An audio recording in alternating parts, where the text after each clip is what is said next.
There. The door is finally open, Ahriman. We have waited and done all you asked. Ahriman, I owe you the wages of your treachery. I told you the girl doesn't deserve this. We do it quickly and mercifully or I'll have no part. Silence. Wait. A dream or a memory?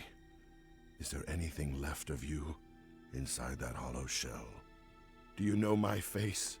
The face of a brother who once ran laughing in your wake? My smiles have faded, and your face has changed many times. But something of you must still remain.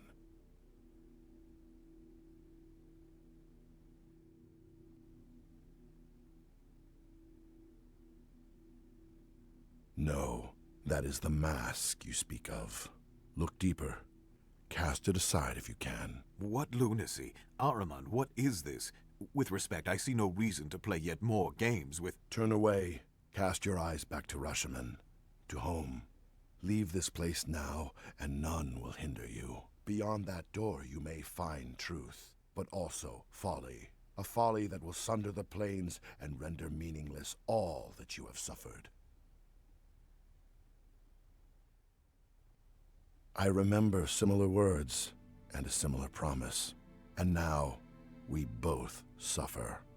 But if you are intent upon this, then I cannot protect you any further. My fight is not with you. He is mad. Madder than Nephris ever was. Come, let's make an end to this before he changes his mind. Master Jaffe, please. You and I, we live with Thayan ambition and treachery all around us. It taints our actions. But I know that our friendship was never a lie.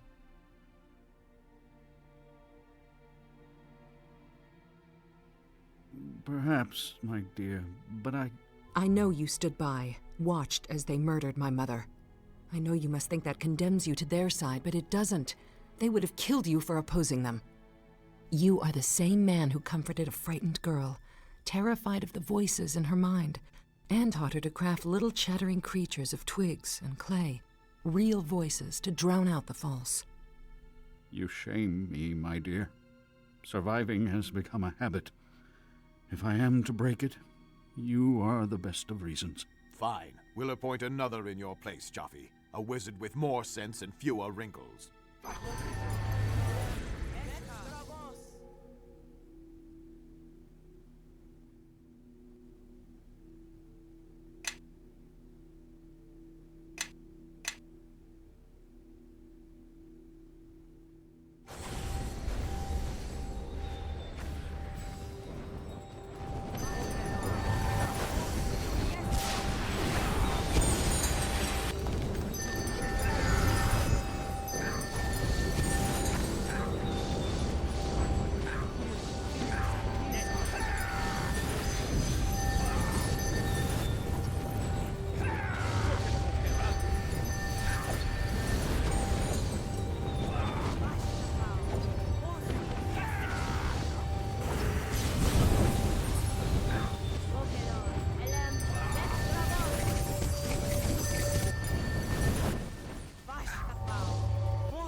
The call of death sends for you. Giving you one chance to flee. No mercy after.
Are you a dream, a fantasy, a recollection spawned of my own dead mind?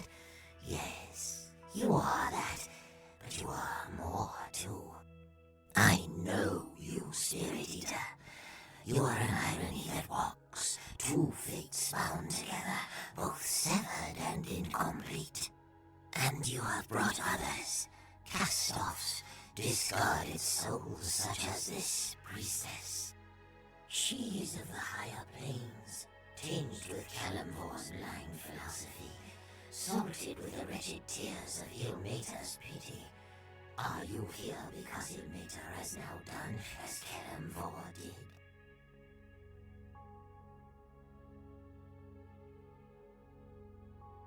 Ilmater forsakes no one, Merkel. Even ones who commit such atrocities as building the Wall of the Faithless and making vessels to feed its strength. Ilmater may take pity on you, little bird, but Kalimvor severed you like a gangrenous hand. He smelled the death of faith upon you. With all his pragmatism, he can be crueler than I, but he will not rule the dead better for it, I think. He rules the dead now, Merkel. One could even say he rules dead gods as they drift in this empty place. Perhaps. It is an amusing notion, but your life embodies an irony of Kalimvor as well. He does not know what he speaks of. Do I not? You sought to console the dying, soothe their pain and doubt. Then the true pain came when you discovered where you were guiding them. Doom guides, an apt name. What matters in healing their pain if the true agony is to come? That is what awaits them on my wall. It is only a structure. It will not survive time and faith. It will not survive me.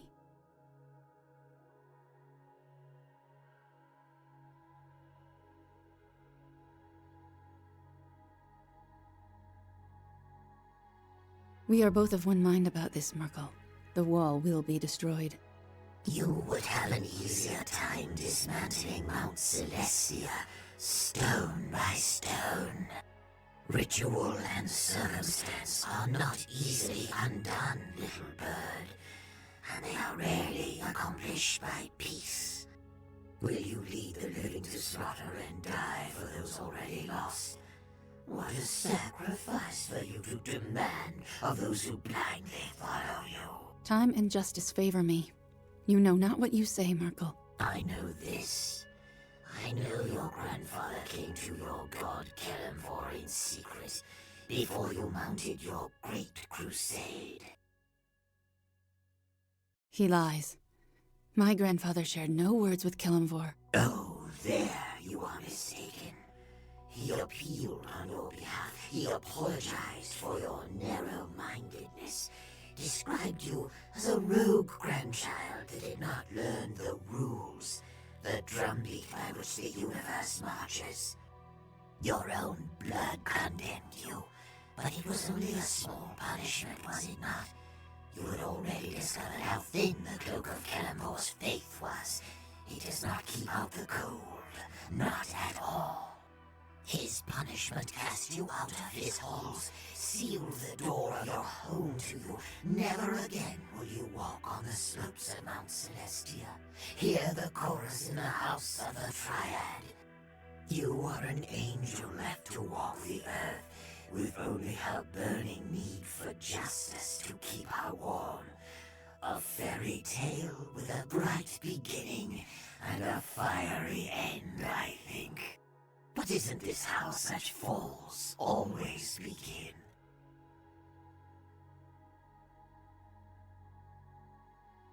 The one I follow speaks in better words than I, but I share their strength.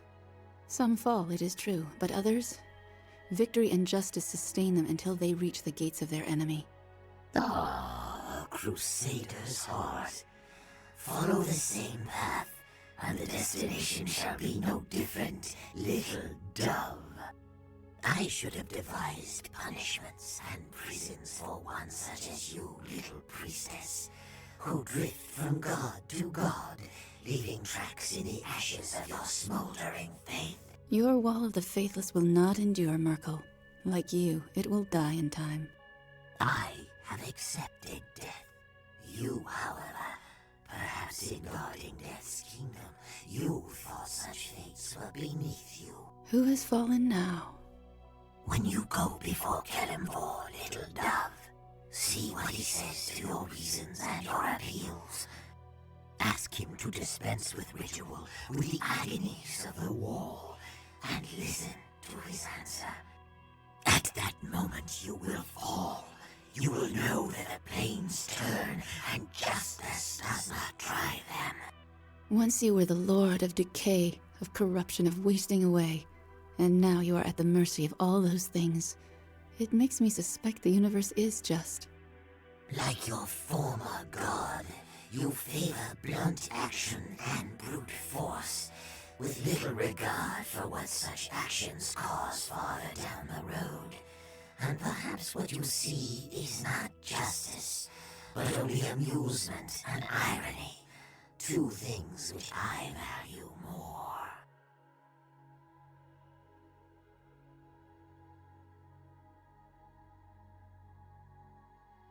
And what other detritus clings to you, Spirit Eater? The Red Woman, she has been here before. All that she is now, she owes to me. And to you, Spirit Eater. Your memory is fading faster than your name, old god, and you're wrong on 2 counts. First, I have never been to the astral realm before this moment, so this is not a reacquaintance. And second, I owe you nothing. But you stood before me just a short time ago, Red Woman, burning with rage and love in equal measure. What a shattered thing you have become, as ignorant of your own nature as the one who leads you. If only your beloved had accepted my judgment of you, your suffering might have ended long ago. Spirit Eater, speak, and tell me what has brought you to this boneyard of gods.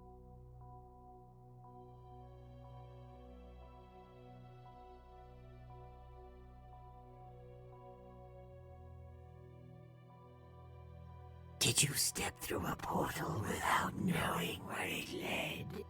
We are between the planes, Spirit Eater, in a crossroad of sorts.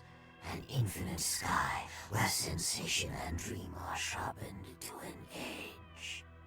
And a charnel house for gods who are dead. An easy place to drift and sleep. A kinder death than millions that I contend. But then, the planes do not promise justice, do they?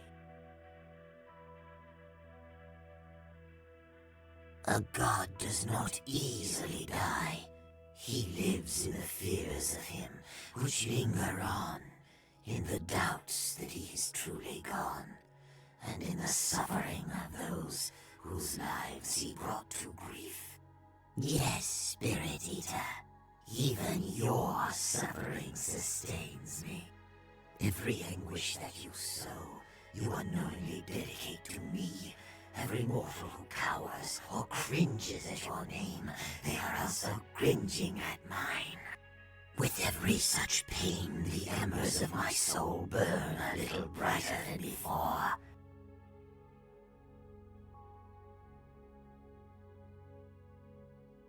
Two fates, yes, of the hero who plied the sword coast, and awoke in a barrow soaked in blood. I know little. But the other, the betrayer Akashi, he is just as I left him. He is empty now. A ravening void that seeks always to fill itself up, to regain what the wall took from him. So he steals what he lost. A face, a body, a name. These are a mask to be worn for a time, until they are also devoured by his unending hunger. Yes, a man whose crimes against the plains were unsurpassed, and I devised a fitting punishment to match them. The betrayer's hunger was born in the wall of the faithless. I placed him there, and watched as his mind slowly drained away. His thoughts, his memories, these were torn from his grasp. One by one, emptiness filled him, the hunger of the wall. But before the wall could consume him completely, I tore him free, so that his suffering, his emptiness would linger eternal. He raised an army, marched against the realm of the dead, against his god. Is that not crime enough? For justice, to tear down the wall of the faithless and set free all the souls that I had bound within. To defy the order of the planes, the combat between mortals and gods.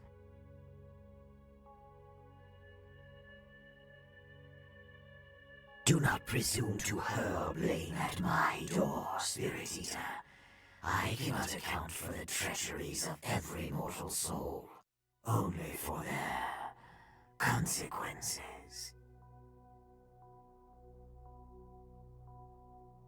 Oh, it was no matter of choice.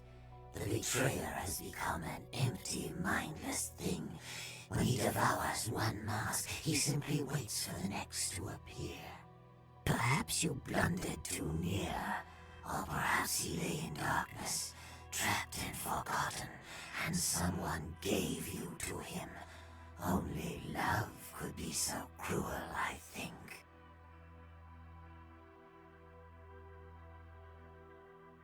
Oh, you have seen delusions, perhaps? The spawn of your desperate mind. Nothing remains of the betrayer's mind or self, else he would not be the ravening, empty beast that he is.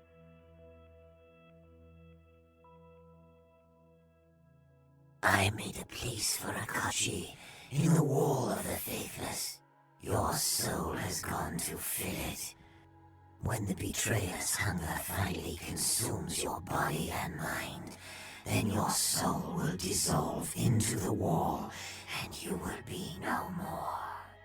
To reclaim your soul, to tear it from the wall, only in that impossibility might you find your salvation. But how to assault the city of judgment, unless you were to follow a road already prepared?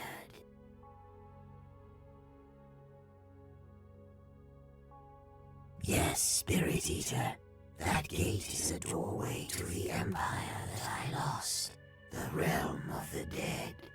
Do you have the key, I wonder? You possessed it once. It is that which you and the betrayer held in common, the silver blade of the demigoddess Gith. And now the sword awaits you, fully forged in the sanctum of one who loves you.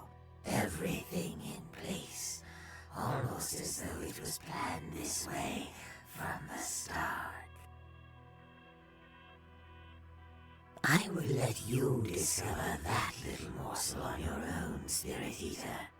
I will not be there to enjoy the moment, but just knowing it must occur is amusement enough.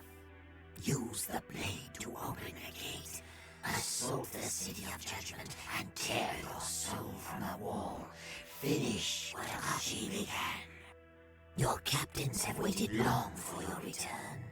When the gate swings wide, they will come like loyal hounds, tongues lolling from their mouths at the very thought of a new crusade. The fallen angel, his wings dark now, their luster surrendered for you. The dragon, bound by a debt that she cannot repay. And the lich, craving the answers that lie beyond the gates. But to whistle up your dogs, Spirit Eater, you will need the blade. Only 2 portals provide passage from this drifting cairn of mine. One brought you here, the other will lead you to the sanctum where the blade and your ally await. Go quickly, Spirit Eater. If you would look upon her face, you will not be her only visitor today.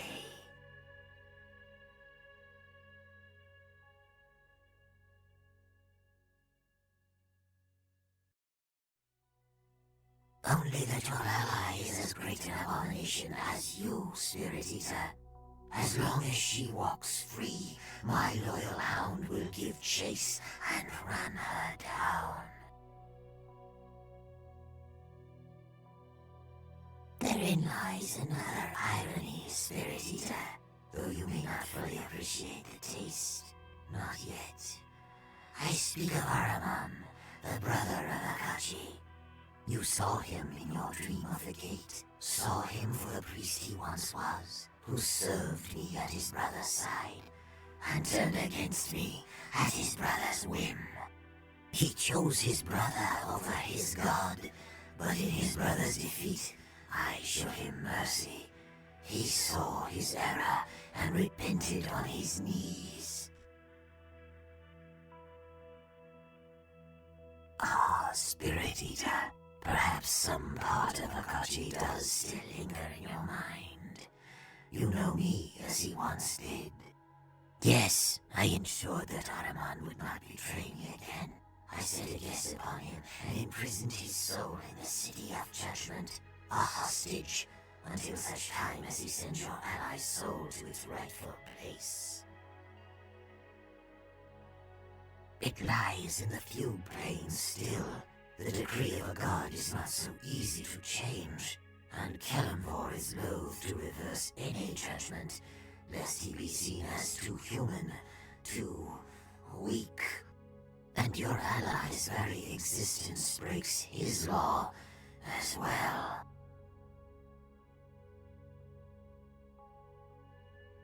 His faith in me sustains him. Belief is the currency of the plains, Spirit Eater, as your little dove will tell you. By my decree, his body does not age, nor will it, until his quarry is brought to ground.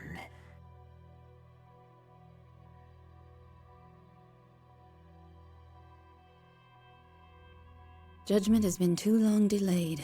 Merkel's time on the plains is done. It is not yours to dispense judgment, Spirit Eater. The hunger of the wall holds no sway over gods.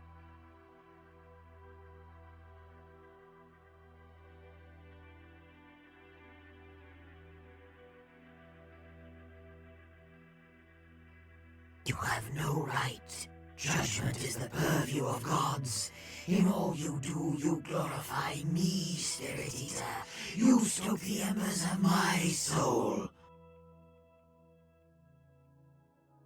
A final irony, even in this.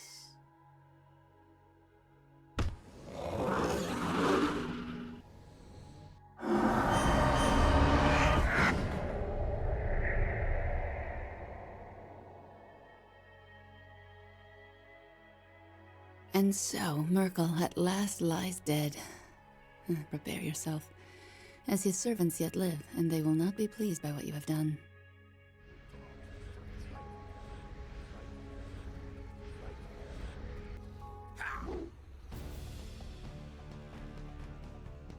Show them your steel! Attack!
Kalimvor.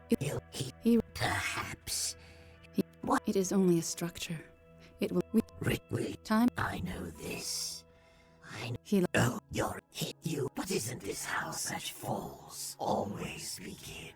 some Oh, your who once like your former god. You're meant for. But you, what a spirit eater, speak. We are under an easy place. With every such pain to. So he to be his, but before the war he raised to defy. Do not presume. Perhaps you. Nothing remains to. But how to us? Yeah, you and now your captains have waited. But to only go quickly, spirit eater.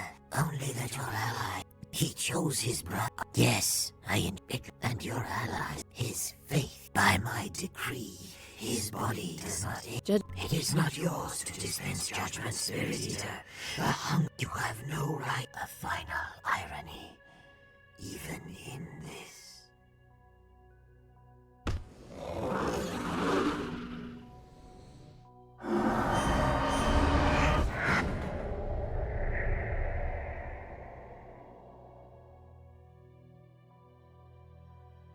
and so Merc.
Yes?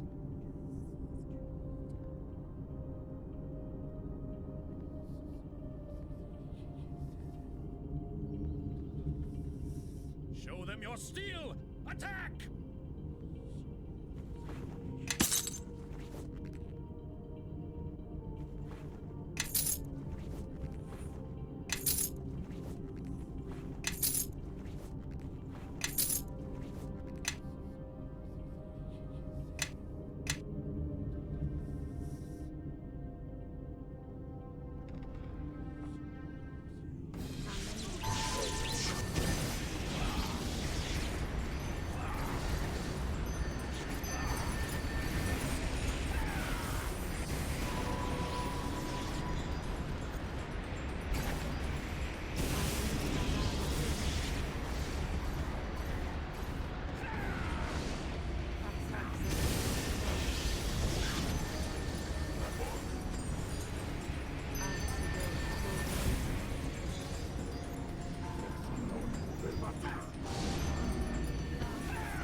May the nine hells take my soul!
Wait. Stay your hands, all of you. This is my brother, though his face is not his own. Faith and blood are the strongest ties of all. Stronger than comradeship. Purer than the intrigues of love. Forgive me for what I do here, but Akachi's sin must be washed clean. My fight has always been with the Red Woman from the very start. The founder. She started all this, gave life to the Academy of Shapers and Binders. It is alleged that she still lives, hidden somewhere in these halls. She is a faithless soul. That is all she ever was. But my brother, you could not see. Her charms dragged Akachi from his god and his faith, and dragged me as well. For what was I but his shadow? And when death took her suddenly, he betrayed our god, all the gods, to tear her from the wall. He failed the test that Merkel set before him.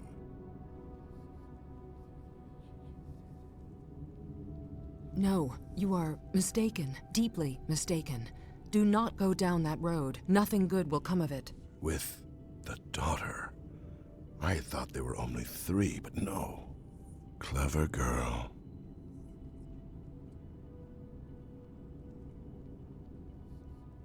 Selfish. My brother never spared a thought for those who suffered on her behalf.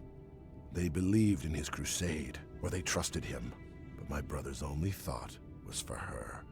It was never the woman that I hated. It was the evils that we committed in her name.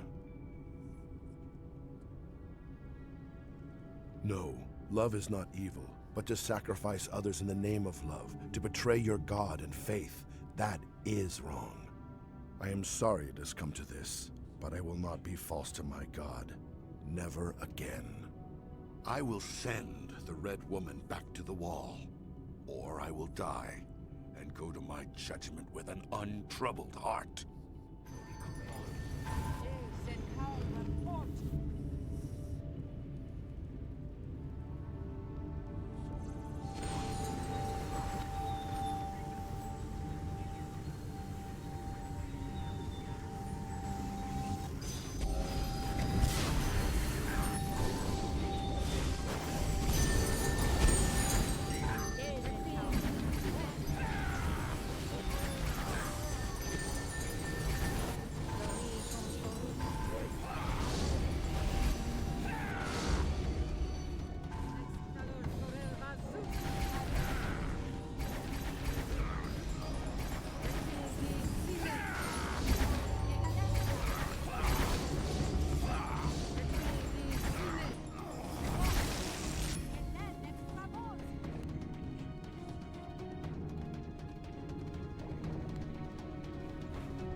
This weapon won't work.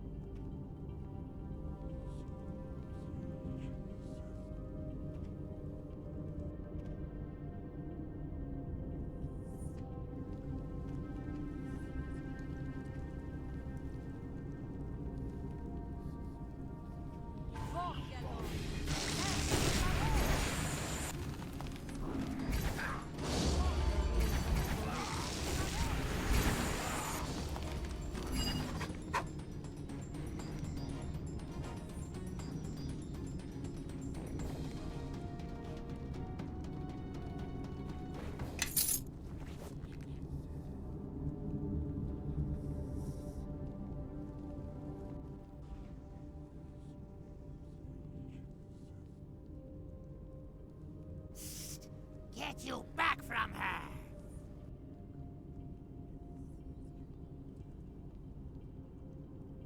Hessa, Jasima, Shu, give me a moment to gaze upon. Mother? I thought you were dead, and you're... Ancient, wrinkled, a doddering crone. No, I am not the woman you remember, Sophia. Nor am I your mother in the sense you have always believed me to be. The voices. I understand it now. You and I, my mother, we're all parts of the same person. The same soul. My sweet daughter, You are all that was best in me. Everything that Akachi loved and gave his soul to protect lives in you. Of all the wicked things I have done to save him, you are innocent, blameless. You began as a part of me, Sophia, but now you are more. So the woman I knew as my mother, was me. Or rather, us? I'll tell you all of it, Sophia. Let me just greet... Yes, all in good time. There's someone you should meet.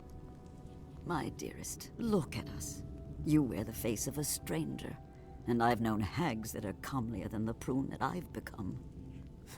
What a pair we are, my love. I must be hideous to you. To him. If Akachi was not the thing that he is, he would turn away from me with loathing.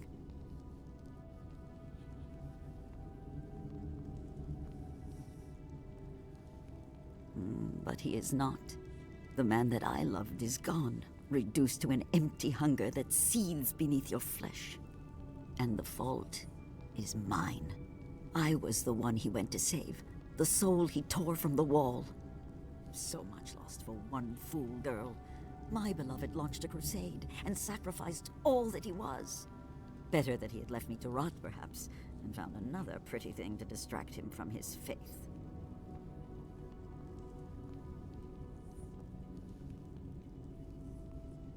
I would not. Love had not become real to me. Not until the wall.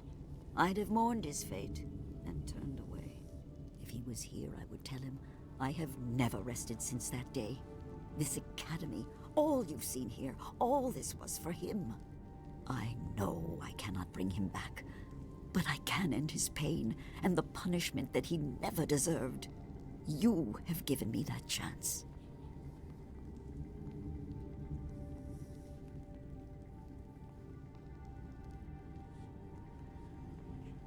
Did I place you in the barrow? Yes. Allow you to be joined with the monster that my beloved has become? Yes. Did I tear the shard of Gith from your chest? Not with pride, but yes. I have deceived you, relied upon your own self-interest to end my lover's curse, done evil for his sake, yes. Then you deceived me as well. You never told me the truth. You merely said... that the stranger's life was worth more to me than all the lives on all the planes. That you should treat this stranger as if... As if I loved him. Sophia, I never lied to you. You didn't understand my words then, but they were true nonetheless. And you, stranger, who have suffered so much for a love you never knew, yes, you must think me a monster. But what do good or evil matter in the face of love? Love will break an oath, shatter a man's faith, and outlive God's. Love endures when your greatest hope is merely to end the suffering of your beloved, even if he can never again be yours.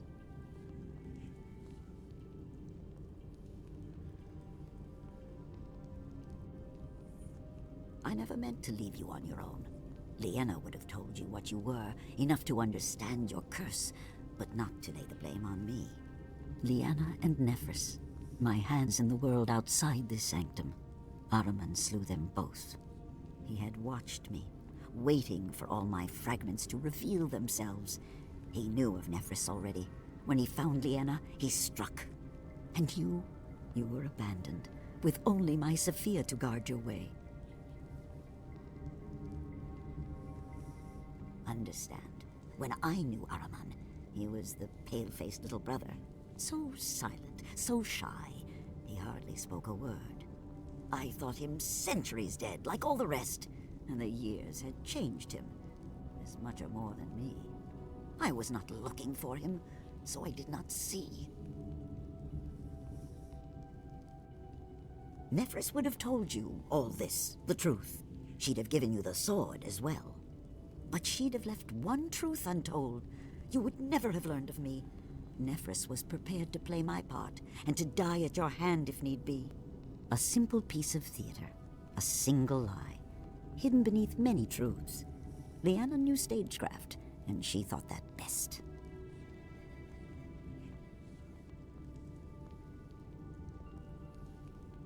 I would face the wall itself once I knew that Akachi was at peace, but not before. What if you fail? Do you think I wouldn't try again? I would sacrifice 1,000 like you if that's what it took to save him.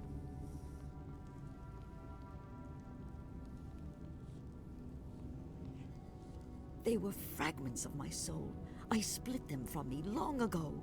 If one of us was slain, the others would carry on, and Akachi need never be abandoned. And each of them had talents of her own. A mind, a soul, can be teased apart, its elements distilled. Every person has talents, weaknesses, obsessions, all but the strongest are drowned out in the clamor of the mind. Sever one aspect from the rest, and suddenly it is stronger, more focused than it was as part of the whole.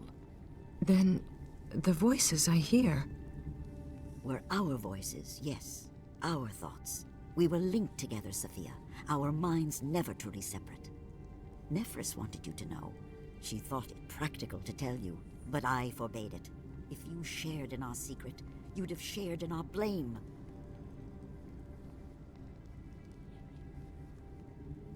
We understood the connection, Leanna, Nephris, and myself. We could hear each other's thoughts when we chose to listen. And yes, we could speak to one another through our minds, but the bond became weaker with time as each of us grew slowly apart, became her own woman. Leanna was the most difficult of all, living in a foreign land, adopting their language and customs. That is why we created the portals, so that Nephris could visit her, to ensure that she did not stray. We all watched over you, Sophia, and made our voices heard when you needed us. You were most precious of all. I always heard you. Low voices, a crowd of people in another room. But when I'd search for you... You could never find us, and you learned to ignore our voices over time. Just as we hoped, my sweet daughter. By your ignorance, we kept you safe. Even Ahriman never guessed what you really were. She was all that imagines and questions, withholds judgment, and sees all things anew. What better fragment to be my eyes in a foreign land than one that could love the land and its people as an old Thayan never could? Nephris. The one I knew as mother, who was really just a fragment of you. She is not gone, Sophia. Her fragment has returned to the whole, to me. She loved you dearly, as I do. Can you guess what part she was, daughter? Your resolve. The unyielding scholar, the dutiful mother. A woman that men wouldn't love, but that a daughter could admire. Not without sweetness to temper her, and that sweetness I gave to another. Of questions, or of judgments. Because you had the will to master the blade of Gith, and because through the sword you are bound to my beloved and to all the sword-bearers. In a sense, you are his heir, the first in many long centuries, and some part of him knows it. You have more control over your hunger than any of the others.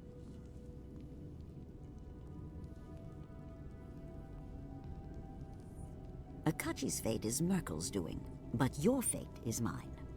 Here is the sword of Gith, its pieces gathered together, the blade reforged as one. It will see you safely through the Betrayer's Gate, to the realm of the dead. I can do nothing more for you, for him. If I've earned your vengeance, then take it.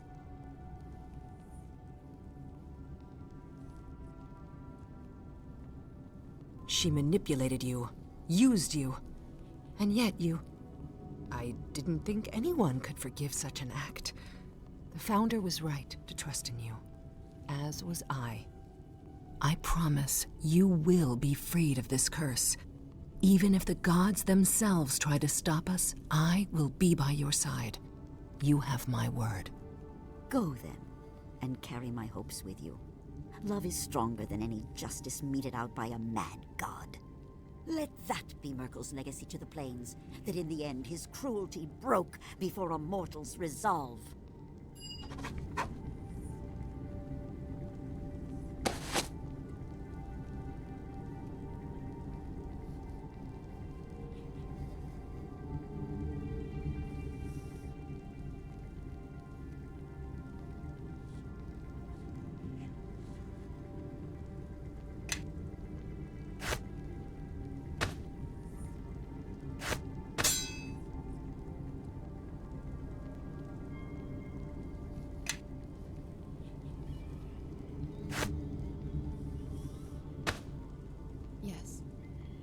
Come this way. Yes. Yes?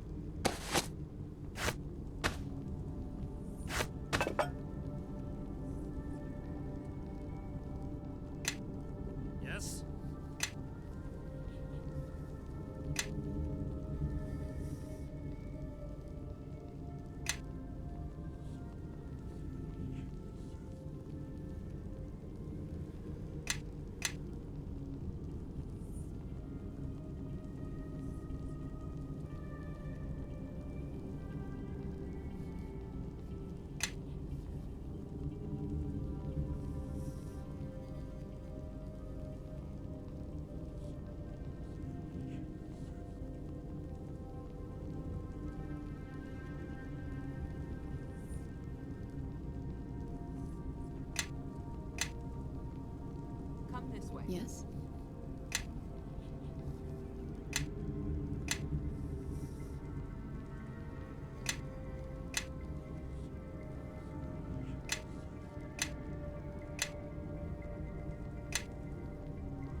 This is the gate that was the threshold of the First Crusade.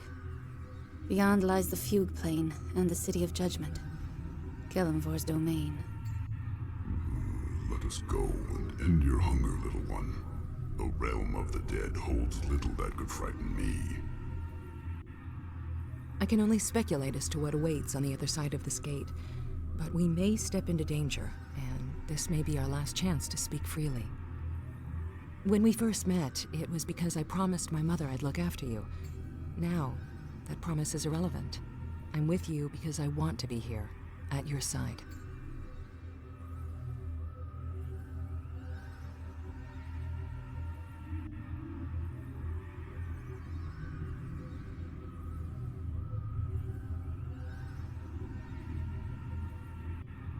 I suppose I danced around the issue. I'll say it plainly. I care for you more dearly than anyone I've ever known. There. That was easy to say. Whether or not you feel the same way, I'll step through the gate and fight by your side until the very end. But I can't venture toward death without first knowing, one way or the other, how you feel about me.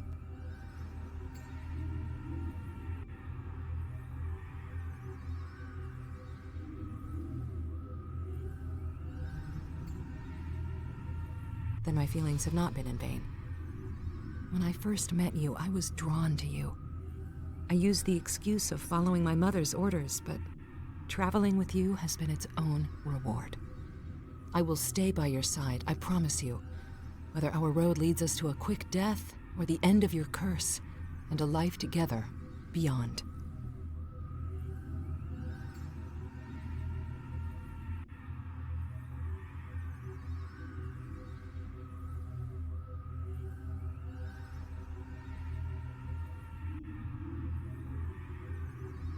Come, my love. Our future awaits us, on the other side of this gate. The Betrayer's Gate gapes open, leading to the City of Judgment in the Fugue Plain. Once you enter, it is unlikely you will be able to return.